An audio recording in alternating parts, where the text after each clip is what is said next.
We are now looking at the hyperbola graph. So now with the hyperbola graph, it has the horizontal and vertical asymptote. P represents the horizontal shift, which is from left or right. And then the vertical shift is determined by Q, which is from up or down, right? The typical formula of a hyperbola is y is equals to a over x minus p, right? Plus q.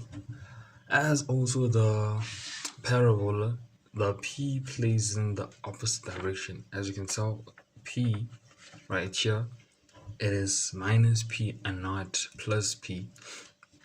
And plus q is corresponding with the sign of q.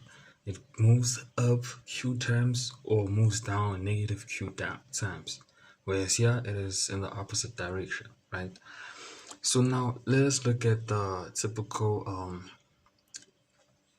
basic example of a hyperbola, which is equal to 1 over x, and also proven how it is possible that it has two asymptotes. So let us start off with, let us say, the point -3, right? 1 over -3 will be equal to -1 over 3, right? So that's negative 0,3333, right? So let's say negative 0,3 will be right there. And then for -2, it will be -1 over 2 if we're to substitute it right here. Substituting 2, -2. So that will be a -half. Then for 1 over -1. If you were to substitute -1, it would be a 1 straight, sorry. And so on and so on. So let's go to 0. 1 over 0 is an error. So basically, where x is 0, this is actually where the asymptote is. Let us just jot down all this. That means it would not ever touch the point of 0, right? And then looking back at that level again, 0 was accounted for, right? Let us go to 1. 1 over 1 is 1, right? And then 1 over 2 is a half.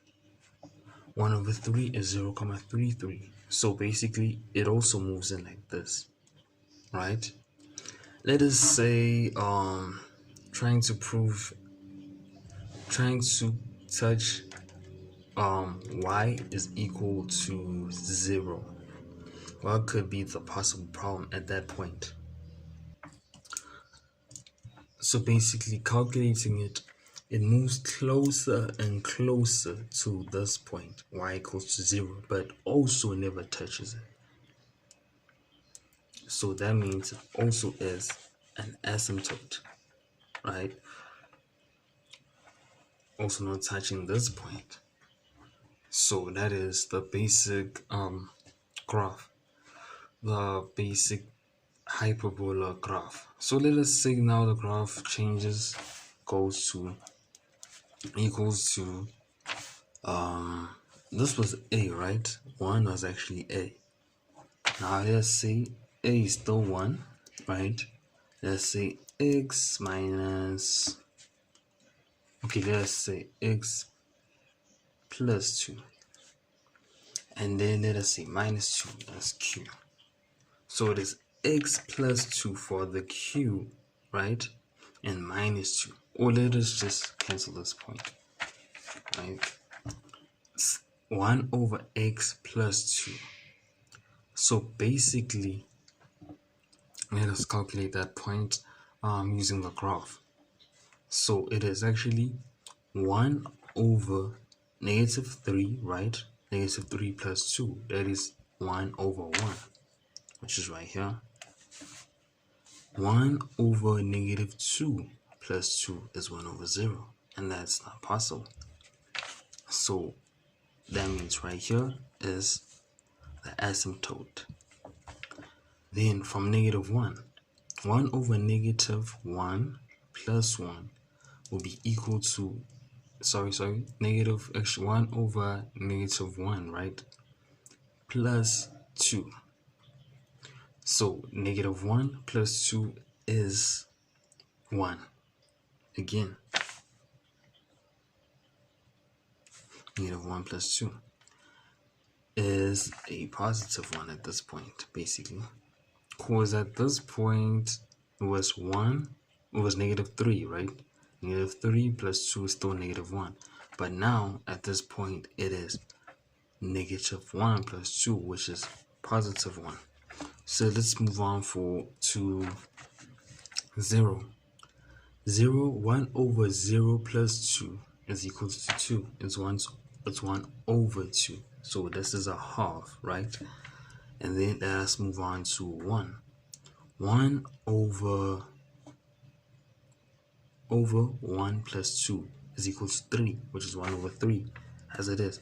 So looking at these points right here, one can tell you that it still is kind of like the same graph, right? But it still does not touch this point here. Still does not touch this point here. But the graph goes on like this.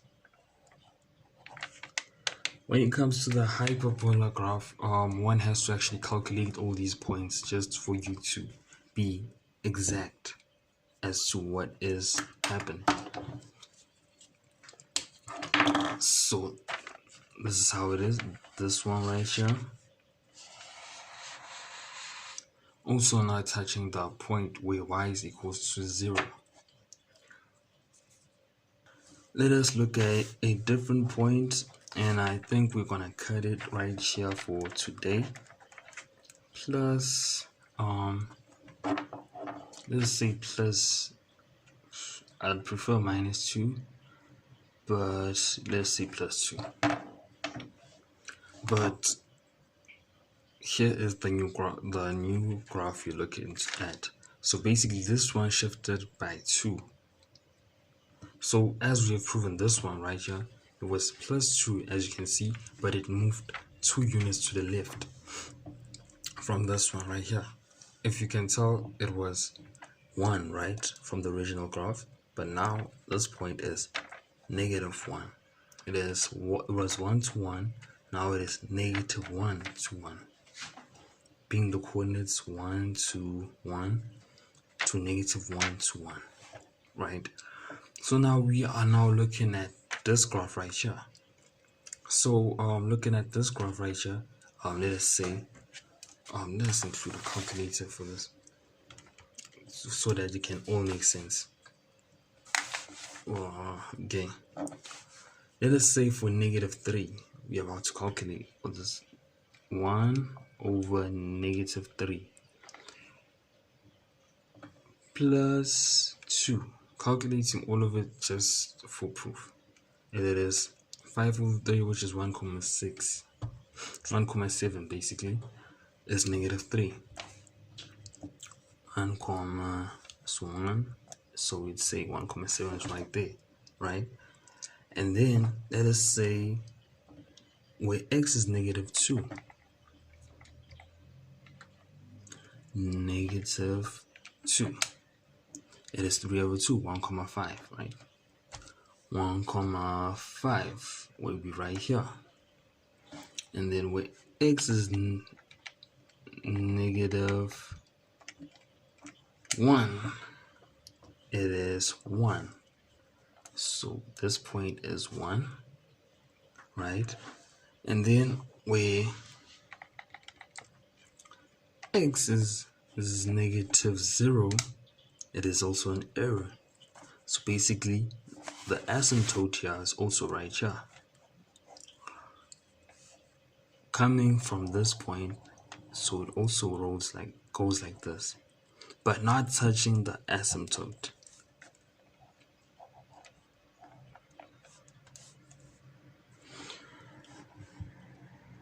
right? So we have found that point. Let us look at it from after 0. Let's say 1 over 1 plus 2. Now it is actually equal to 3, right? 1, 2, 3, right here. And then let us look at it from 2. 1 over 2 plus 2 is 2 comma 5, which is around here. And then 1 over 3, 2 comma 333 would be probably right here. As you can tell, it also moves in this sort of direction. So basically, we are now looking at this graph right here. This is how it looks like, right? Also, this being the graph again, but it does not extend over the asymptotes, right? And then let's just highlight this.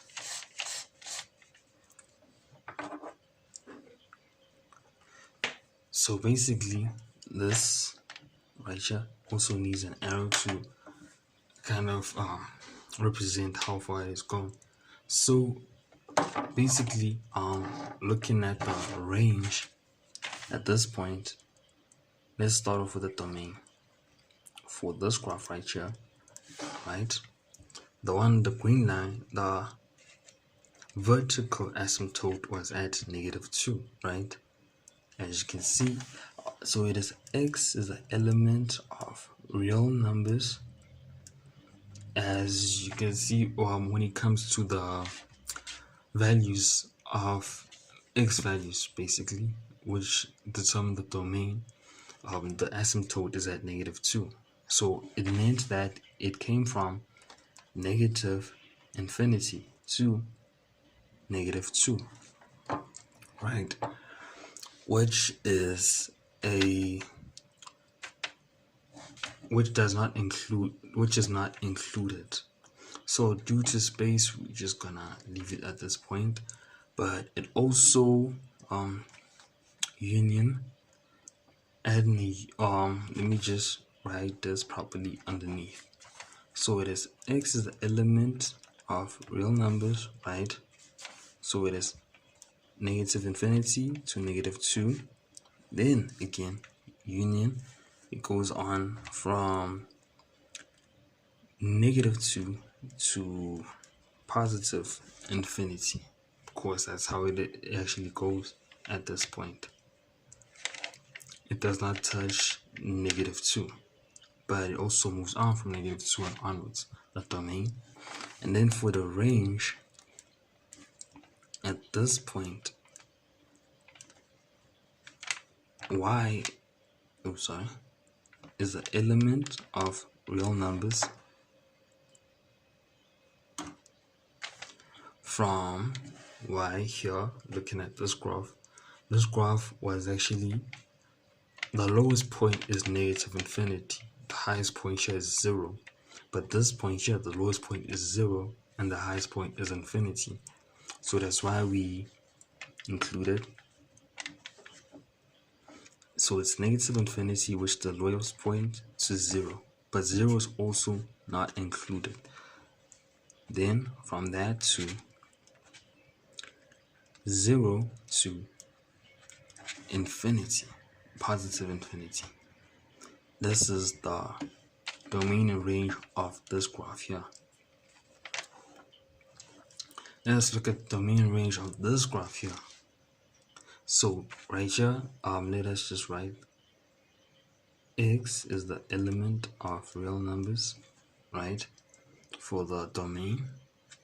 From looking at the one highlighted in this yellow color, for the domain, which is the x elements, as it is, x is the element of real numbers, it comes from negative infinity, but right here at 0, it does not cross, it does not touch 0. So that's where the asymptote is. So it is from negative infinity, right, to 0. Then from negative infinity, from 0 it goes on from 0, even though the graph does not show us. After 0, it continues towards infinity. So it is from 0 to positive infinity. And then for the range, y is the element of real numbers. The range goes on from the lowest value, as you can see right here. We forgot to include the range because here it is plus 2, and if we look at it properly, around here it was 3, around here it was 2 2,5, then here was 2,333. I'm sorry that I did not include the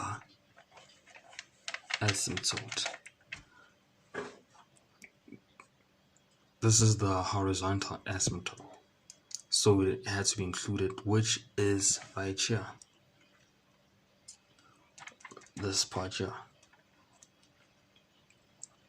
plus 2.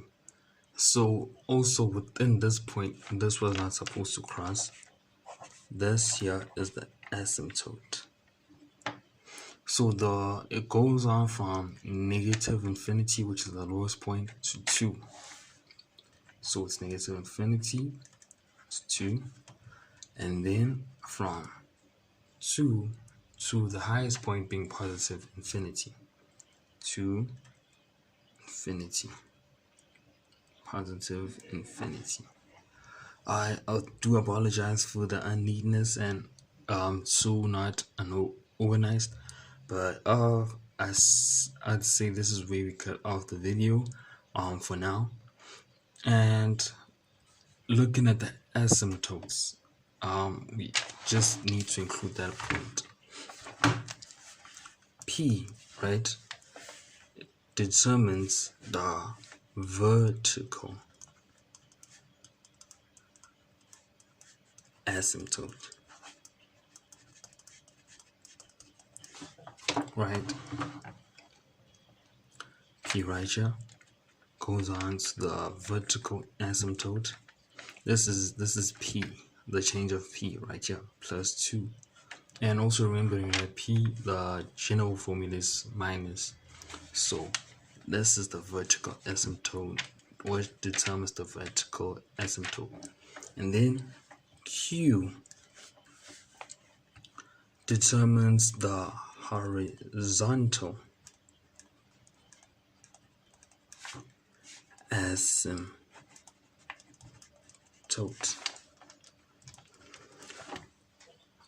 Okay, that is all for today. This is the hyperbola. Moving forward, moving on to the tests and more in depth.